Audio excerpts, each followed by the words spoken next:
All right, are you ready for some fun talk about the law? Well, this is called Law 2020, and we just have a very nice, laid-back conversation every Sunday about things that are happening in your life in the law. You know, it is very, very fun. This is Law 2020, brought to you by your friends at the offices of the BCN law firm. They've been serving Central Florida for a long time, these associates have, and we want you to join the program right now. If you have any legal questions at all, 855-297-9696, you do not have to use your real name, because, you know, sometimes when people have a legal question, they don't want to use their name on the radio. 855-297-9696, or you can text us at 21232. And if you really want to get an answer to your question and you don't want people to recognize that this might be you with a problem, just call in and say, you know, my brother-in-law Larry's got this problem, and I'm trying to figure out what Larry's going to do. You know what I mean? So there we go. We'll do it that way. And we have with us today Wade Boyette. And, of course, we do want to mention that the offices are in Winter Park, Claremont, Lakeland, and the Villages. There you go. And my brother-in-law his name is Larry, but he's a good guy. He's got no problems at all. And that guy's got it going on. Okay, very good. And I want to say hi, by the way, to all of our friends up in the Lake of the Ozarks that are now listening to us on the News 96.5 app, including my mom. So, Wade, with that out of the way, are people starting, now that the economy's coming back, and there's a lot of empty homes out there from foreclosures, short sales, are they starting in this flipping thing again? Absolutely. And first of all, I want to wish everyone a happy holiday. I hope there's plenty of people out there at the beach listening also, because I plan on being there in about 2 hours. Good. Hope to see you out there. Rob, it's amazing. I like to talk about topics that are relevant on the show. And, you know, I was talking to you earlier last week, you know, I had 4 or 5 clients come in, all of them wanting to talk about the best way to set up their business structure if they're looking at buying houses to flip or to lease. And so, you know, I'm seeing that. I saw it back, 6 or 7 years ago when the real estate boom was going on. Everyone was wanting to get into the house flip business or wanting to become a landlord. So, quickly, I wanted to talk a little bit about, proper structures. If you're looking at getting into that type of business, how should you set up your business? What are some ideas? So I thought that'd be a good topic for this morning for the first half. Mm-hmm.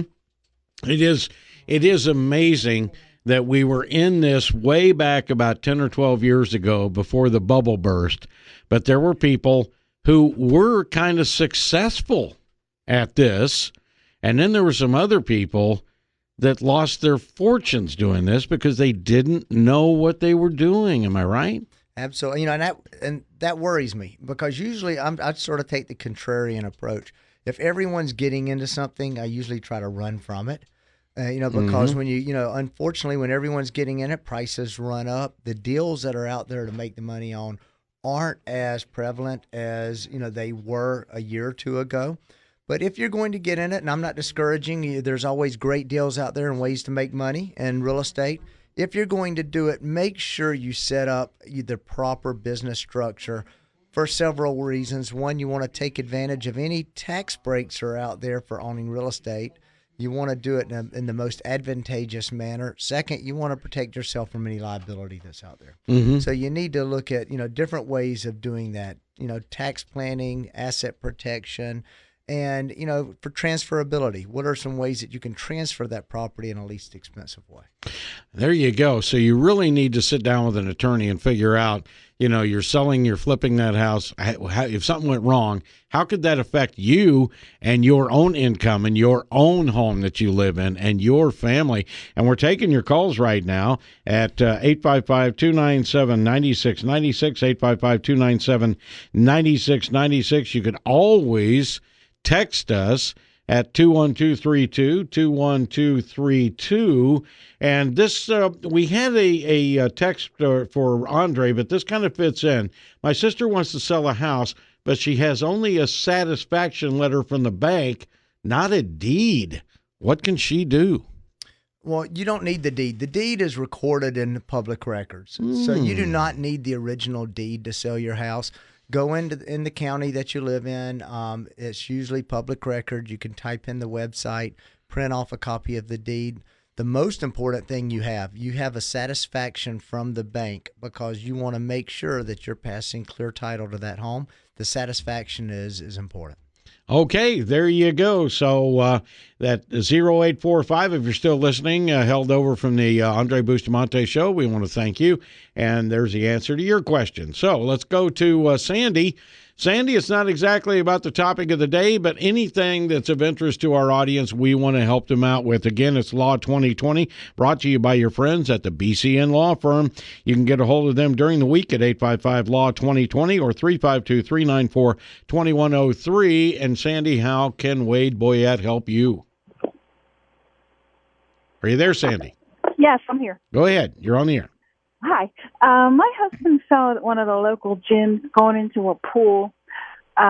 He just slipped on the steps and went in, and since then we've had a lot of medical bills and everything. I have a witness to show, that says that he slipped at the pool. And I was wondering about the best way to go about this. Should I just submit the bills that we had?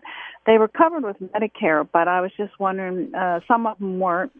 Some of them were out-of-pocket expenses, and he's still not finished any kind of treatment because he's not better. So I was just wondering what the best way to do this is to contact the gym and ask them to take care of the bills and to, give us a settlement, or how do I do this? Yeah, Sandy, probably contacting the gym's not going to get you anywhere. What I would do, and there's a lot of questions I could ask you, how was the, pool area? Were there signs up saying warnings, wet floor? I can't hear you. What? Okay, yeah, there's a lot of different questions I could ask you about the facts that are, led up to him falling. What I would recommend, has he been treated by a physician at this time? The day after he fell. Okay. What I would do, if you could make an appointment with me early next week.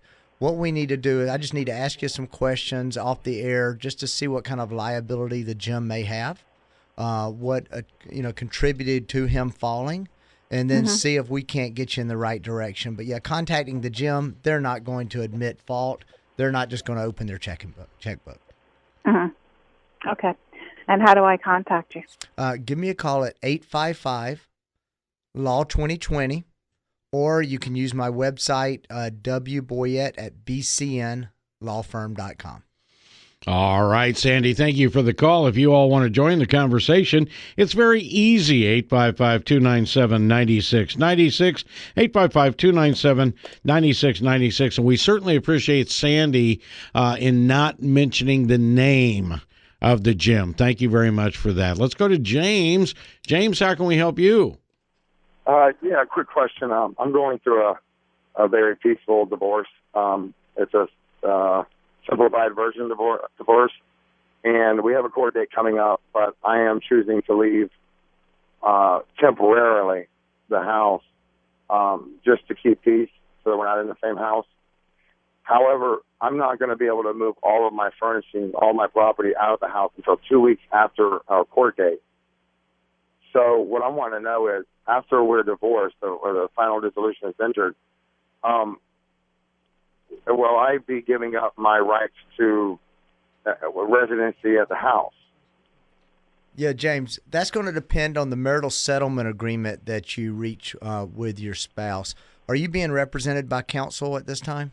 No, not at all. It's a simplified version, meaning there is zero property, zero children, zero everything settled amicably between the two of us. And we didn't have to enter a financial affidavit, nothing, just a simple divorce.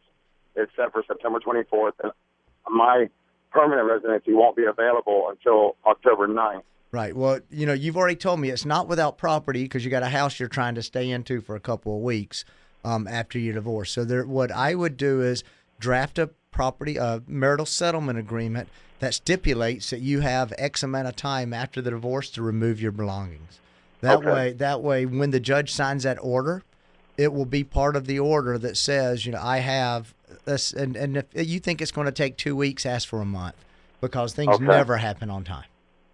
All right. Now, that's something I can just ask the judge for, and he can just enter it into the. That's correct. I just asked him for a month. That's correct. Just tell him that, you're agreed. I'm assuming you're allowing your spouse to keep the home. Hello? Yes. Are you allowing the spouse to keep your home? I think he lost his line, but maybe he's still listening on the radio. So, okay. Yeah, what I would do is ask the judge to give you 30 days to get your belongings out of the home. Okay. That really is a good advice, because I had a friend who had a very, agreeable divorce going, and he goes, I'm going to leave this stuff here, but because we're not getting along, I'm moving out. Yeah. Then things turned sour, and she accused him in court of abandoning his property, and the court awarded everything to her. Well, it's funny. I have people all the time representing themselves, and they say, "Yeah, my wife and I are agreeing, and this is a nice divorce." If it was that easy for you to agree, and you could get a divorce that nicely, you probably would stay married because things would be easy. Divorce is never easy. I don't care how easy it seems. It may not be easy while you're going through the divorce because both parties want it over, but issues will arise. It always does. This isn't ordering a steak at Christner's. No. Hey, Susan, if you'll hang on, please don't hang up. And if you lose your cell line, which is prevalent in Florida, you call us right back. Tim will put you right back in line. I've got 6 open lines right now to talk to Wade Boyette of the BCN law firm with offices Winter Park, Claremont, Lakeland, and now on Highway 466 in the Villages. We will be back with more coming up.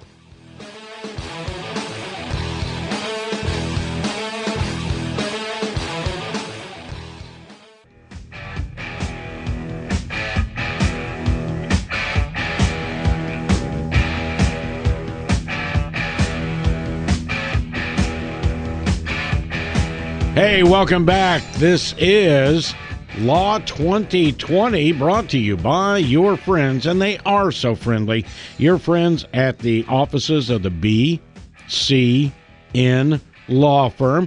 We feature a bunch of those folks on the air here: Wade Boyette, Heath Nalos, Brian Monk, and Eileen Mazinetz. And we want you to enjoy the show. We want you to call in. We did lose our caller on an employment question. Hopefully she will call back. You can join the conversation at 855-297-9696. That's 855-297-9696. Text us at 21232, 21232. Oh, Marie, you've got a question about an HOA. Oh, we have fun with those. What's up, Marie? Oh, hello. I have a question on a homeowners association. We have, of course, every homeowners association has we pay $270 a month. We have about $250,000 annually, which is being taken care of by volunteers. They're not professionals. Is there an oversight when you handle that kind of money? I'm not questioning anybody's integrity. It's just for my own information. Does the state have an oversight that they come in and say, "Oh, let's look at your books"? How is that handled, or is there any law on the books about who they have to report to? Those who are taking the board members. No, Marie, it would be the board members. What I would do is, I'm sure you have quarterly, semi-annual, or annual board meetings. Yes, we do. I would go to one of the board meetings. Usually they have, budget discussions. I understand that. But who do they report to other than us? Other than because I've heard some people cooking the book, not here, but cooking the books. This is what we spend every year. It's not accurate, and they put money in their pockets. I just want to know, do they have a responsibility to report to somebody other than the tenants that live here? Nope, the tenants, because the tenants have the ability to replace the board. So at the next board election, if you feel there's somebody up there not doing the job that they should be doing, I would replace them. And you know what I would recommend? Running for a board seat. I've done this. No, thank you. I know it's a big job, and I really have to commend them for the time expended. But I just think there should be more. There should be more to this than just, when they come up for a vote, right. Just say, no, we're not interested anymore, which has been done. But I just thought the state had something. Nope, your homeowners association is a not-for-profit entity in Florida, and as a not-for-profit, you can go in and look at the books. So if you have a question, I would definitely call your homeowner president and tell them you'd like to come sit down, look at the tax return, and look at the books. Didn't know that. That is great. Okay, hope that helped you out. Susan, thanks for calling back. What's going on with your employment question there? Hello? Go ahead, Susan. Hi, how are you? You're going to need to really speak up, and if you're on a speaker, you need to get on the phone, please. And please roll up your window. Now? Yeah, Hello, you'll need to roll up the window. We got a lot of background noise there. Okay, can you hear me now? Much better. Go ahead. Okay, thank you for taking my call. The reason I'm calling is I accepted this position as a work-at-home agent, and in my position, I have 40 hours a week, and I'm paid hourly. The employer does, on time, put in a stipulation where they have mandatory overtime. Is that legal? Where they have mandatory overtime? Are they paying you time? Are they paying you time and a half for that overtime? I believe they do. However, I have also noticed that in the time card that they're not paying me for all the hours that I actually work. Okay, well, that could be an issue because they're definitely supposed to pay you for all time worked, all time you're doing any function for the employer. And I see that a lot where, employees are not getting paid for hours that they're spending doing things for their employer. What I would do, Susan, is if you could give me a call Monday or Tuesday of next week, let me ask you a few more questions. That overtime issue could be a real issue. Okay. All right. Thank you very much. Thank you, Susan. You have a wonderful holiday. Okay, Mary, we're going to come to you. We may have to hold you through the break, but let's go ahead and take your call. What is your call for Wade Boyette of the BCN Law Firm? Hello. Hi, Mary. Go ahead, Mary. Okay, thank you. Yes, thank you for the program. It's I try to listen to you every Sunday if I can. We appreciate that. I have a question. I know you don't handle, your firm doesn't handle. I've dealt with your firm locally years back, but I've tried. This is about a malpractice situation, and I'm at a point where so far I've been turned down by 5 some large corporations, and I'm at a point. My husband had a stroke last year, and there's definitely he was misdiagnosed. The only one law firm was kind enough to send for all of the medical records, and they have decided. It probably, I'm sure, has to do, my husband is over 80, had no limitations before the stroke, but it doesn't seem to mean anything. The bottom line is, where do I go from here? Relating to the malpractice, the doctor spoke to me directly, telling me that it was an error, that they misdiagnosed it, that they were sorry. Of course, it didn't do my husband any good, but that these things happen. But there isn't anything in the medical record. Mary, can we ask you to hold right there? Please hold through the break. I'm very sorry to stop the flow of the conversation, but we do have to take a mandatory break for news, traffic, and weather. But hold on. Wade Boyette does want to help you out, and he will help you out right after this.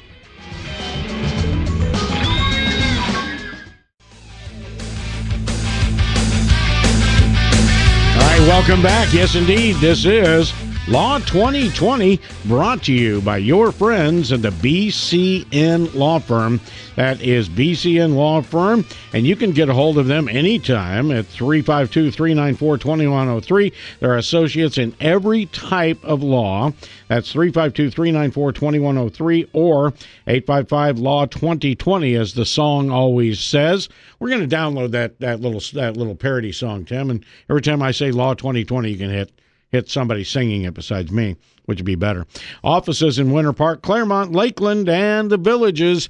And we had a caller off the air that said, have Wade Boyette tell us where they are in the Villages. And we're on 466 right past Morris Boulevard. It's in the Santa Fe building. We're on the 3rd floor, suite 302. So just go directly past the Morris Boulevard, one of the main intersections in the Villages. You'll see the Santa Fe building. It's a 3-story building standing by itself. Come up to the 3rd floor, suite 302. Very good. And, you're getting all situated in there. You got to buy furniture this week and all that stuff, having fun. Mary, what's going on with you? Can you start your conversation over again about the problem with your husband, please? Sure. My husband had a stroke last year, and he was misdiagnosed. They said it was something neurological, that it was definitely not a stroke. In the meantime, it was evolving, and they took two CAT scans and two MRIs. The two MRIs came out; they were the same, but the two CAT scans were negative. But the first MRI indicated that there was a prior stroke, which we knew nothing about. Was whatever it was, and we traced back. It was an incident that happened that he was just picked up, dropped mail, went to pick it up, and he sort of like froze for a couple of seconds, and that was it. He didn't even say anything about it until 2 days later. But my point is, that's the only thing that we could think of. My point is, even if they thought it was not a stroke, they didn't do anything. Bells and whistles should have gone off for another one to follow, if that possible. They didn't do that. And so the stroke evolved when he was brought into the hospital by ambulance on a Wednesday. He had his emotion. He couldn't always, he was imbalanced from time to time. And that was one of the reasons that he didn't go the night before, unfortunately. Did not want to sit because the walk-in was closed. And so we missed the 3-hour thing for the stroke. But the next morning at 4 o'clock, I called the ambulance, and they got him in. Now, that was all the symptoms that he had. They raised his arm, stuck his tongue out. He passed that. So I could understand them being a little bit puzzled. But when the MRI came back that there was a previous stroke, that puzzled me as to why they weren't doing anything further. Well, it wound up 2 days later, that Friday, they did not pull any meal away from him. He was not on NPO. He was given food all along. I kept telling them that he couldn't digest, he couldn't choke it. He choked on it, he couldn't eat right. They didn't pull it away. The following morning after the arrival at ER, that was the start, where he couldn't put his arms together to eat his breakfast when I came up. And so I notified the doctor about it, and that's when they took the second MRI that evening. But it was too late by then. Friday morning, they only called in the speech therapist, and she ordered the NPO, but by that time, he had already gone into a full-blown stroke. Mary, what I would do is, our office, we don't handle medical malpractice ourselves, but we work with some of the best attorneys in the state who do handle medical malpractice. We act as your quarterback. We sit and get you with the right people who can do the best job for you, depending on the type of case. What I would recommend that you do is come in and sit with either Heath Nalos or myself. Let us put you with someone who can ask you the right questions, get the medical records, and see if they can help you. The medical malpractice is it's very tough to prove liability in the medical malpractice area, and you may have a legitimate case. There's no way that I'm going to be able to answer that over the air, but if I were you, I would definitely sit down. Let us take a look at all the medical records. Let us put you with some of the attorneys that we do work with in the medical malpractice area, and let's see what we can do to help you. Okay, Mary, thank you so much for the call. And again, we're very, very sorry for all the problems that you had.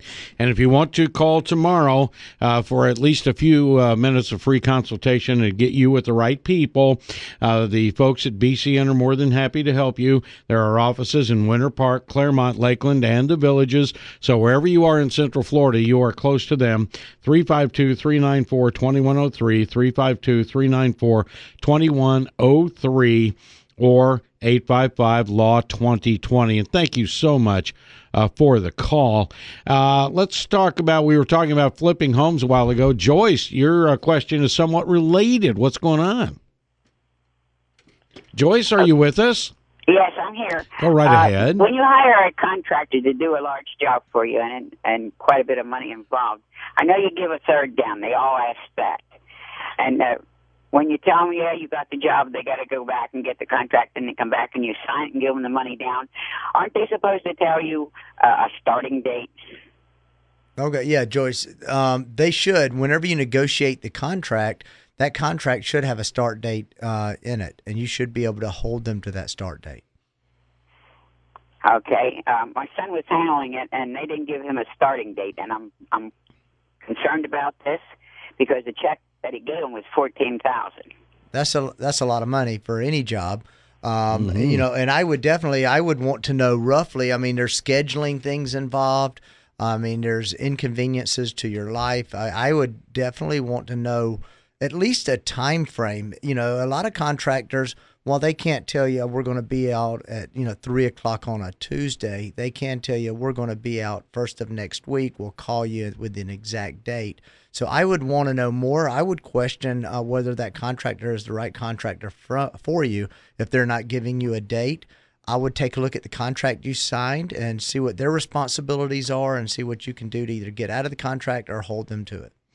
Okay, Joyce, and if you want to follow up on that, call the office tomorrow at 352-394-2103. That's 352-394-2103. And don't forget bcnlawfirm.com. That is bcnlawfirm.com. And we've got 5 open lines right now if you want to join the conversation at 855-297-9696, 855-297-9696. And let's go back to the phones. Let's go with, let's see, Ann. She's been holding for about 17 minutes. Ann, how can we help you? This is Anna. Okay, go ahead. Hi, Ann. I am calling about my mother. She has an IRS payment problem, and she needs a lawyer to speak with. Okay. Tell me about the IRS problem without going into too much detail. The IRS problem is that she helped someone to get a house, and the person walked away from it. She did not want to pick the house problems up, so she short-sale it, and the IRS is charging her $16,000 on whatever took place. Okay. She has a limited income, and she cannot pay it.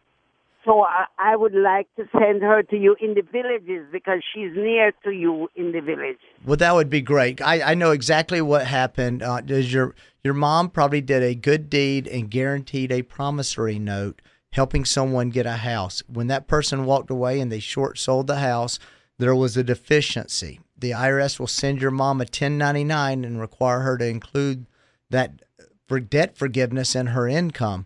There are some exceptions to that, one being the insolvency exception. So I'd like to sit down with your mom, see if I can't plug her into one of those exceptions and see if we can get her out of this. Okay, Anna, and if you will simply call 352-394-2103 and set an appointment for your mom, this will be all set up for you, okay? I'll give that to you again very slowly, 352-394-2103. Dave, what's going on with you? Dave? Yes. Go ahead, you're on the air, sir. Okay, yeah, I moved down here a few months ago, just a few months ago, and I'm living out of my car, and I've been stopped by the police maybe 6 times already, and nothing ever really came of that so far. I don't have a criminal record, so they usually just casually just sort of let me go, but I'm concerned about what the legalities are of doing that, and I have friends that are doing that too, and I just want to know what can they get me with if they wanted to be hard nosed about it. Well, Dave, other than unless you're trespassing somewhere that you should not be, parking and staying, it's no different. You could go to an RV park, park your car in an RV park and stay there. I mean, that's okay. I mean, you have a choice if you want to live in your car. It sounds like a tough way to live, but hopefully, it's not because of, unfortunate things going on in your life, but I don't see anything illegal about living in your car. I would just be careful where you do park your car. I don't think it's probably the most safe way to go. And so just be careful. You might also, Dave, you might also get some very good advice from some people in this community that have an agenda of only helping folks that come to Central Florida and find themselves down in a position where they just can't get a break to get living conditions. They've helped many people that I know personally that were living in cars. I've met them at our Christmas food drive and our Christmas help drive, our volunteer drive here at the station, and that is the Community Food and Outreach Center. Community Food and Outreach Center. They're located downtown. It's not the Salvation Army. It's a Community Food and Outreach Center. They have food there. They've got all kinds of provisions to help people get housing, to help people get transportation, to help people get jobs. And they've got computer banks there to help people apply for jobs. Community Food and Outreach Center. We'll be back with Michael's call and yours as well, 855-297-9696, 855-297-9696. You're listening to Law 2020, a public service of your friends at the BCN Law Firm. We'll be back.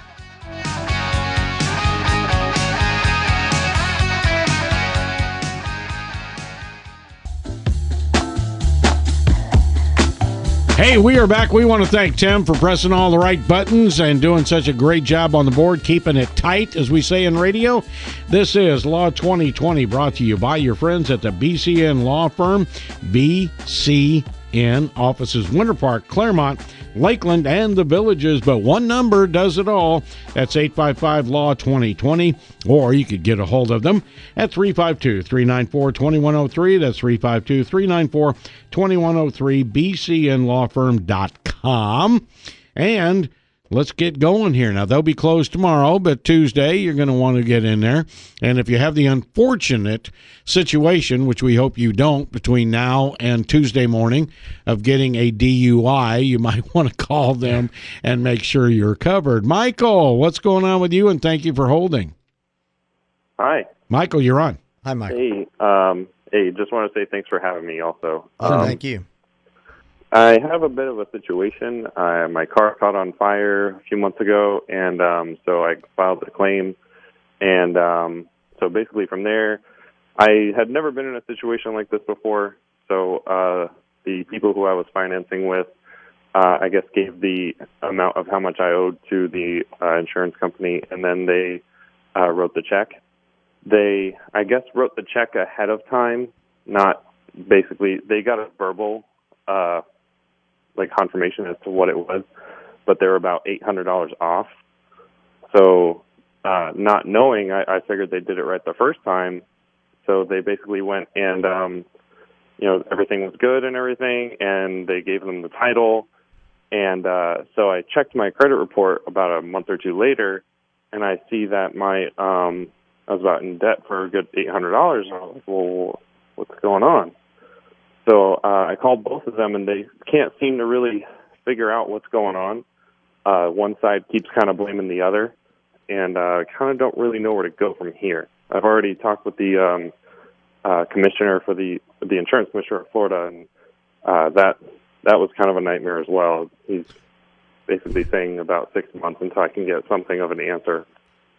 Yeah, and the insurance company should take care of that, Michael. I mean, whatever the estoppel amount was, the amount that you actually owed on the vehicle is what the insurance company should cover. What we could do is, if you'd like us to interact, work with the insurance company to try to get this thing taken care of, because it will, if they are reporting, and I say they, if the finance company is reporting it to your credit bureau, then that is negatively affecting your credit, and that can hurt you in other areas. So let's get this taken care of. All right, Michael, thank you so much. We still got time for a couple of calls at, let's see, 855-297-9696, 855-297-9696. Since your new office opened, you realize there's an awful lot of people who still need help with their probate and their end-of-life issues, and really I look at the fact that people actually in their 20s need to be thinking about this, not wait until they're 65 or 70. But, you guys offer some very good programs in this, right? Oh, yeah. We do. And one of our main areas that we're going to focus on up in the Villages is elder law. And when I say elder law, that's very broad. A lot of it is estate planning, dealing with, probate, planning to avoid probate, planning, tax planning for retirees, business planning for retirees, helping to make sure their affairs are in order. But we don't limit estate planning to the retired generation. Most of my estate planning, and I encourage people, whenever we talk estate planning, to also think about life planning. A lot of the people that we do work for have young kids. We need to make sure that they're taken care of so that if any tragedy does happen in their life, some unforeseen circumstance, that the kids are taken care of. We have guardians in place. We have trustees in place to manage the assets. So there's a lot of things involved with estate planning. I know we were going to talk about that today on the show. We'll save it for next time.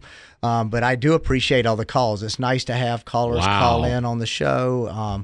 It's good to know that there are people out there listening that have a lot of legal questions and that feel comfortable giving us a call at the show.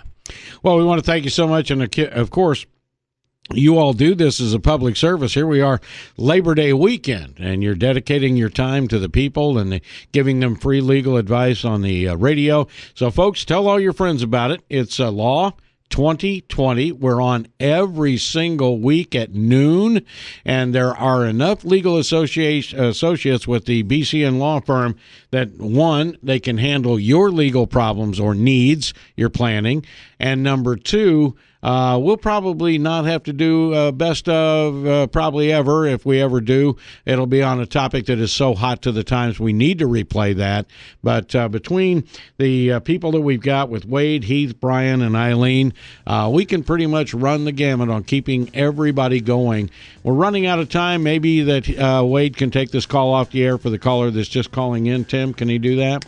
All right, Tim's going to make sure that happens. We continue to ask the experts all weekend long. Don't forget, offices in Winter Park, Claremont, Lakeland, and the Villages. And the number that you can call them at is 352-394-2103 or 855-LAW-2020, 855-LAW-2020. Wade, thank you so much, buddy. Thank you, and have a great weekend. Good to see you. Bye-bye.